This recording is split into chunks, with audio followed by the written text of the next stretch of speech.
আসুন শুনি জন্মাষ্টমী কথন। ভগবান শ্রীকৃষ্ণ হলেন ভগবান বিষ্ণুর অষ্টম অবতার। দুরাচারী কংসের অন্ত করে পিতামাতার মুক্ত করা ছিল এই অবতারের একটি লক্ষ্য।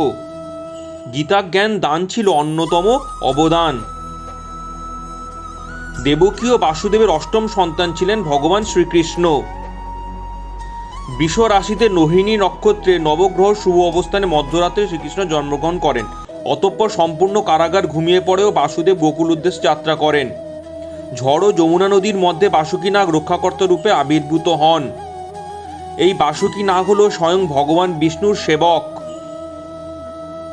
বড় হয়ে শ্রীকৃষ্ণ কংসকে হত্যা করে পিতা ও মাতাকে মুক্ত করেন। ওং নমো শ্রীকৃষ্ণায় নমো। ওং নমো নারায়ণায় নমো।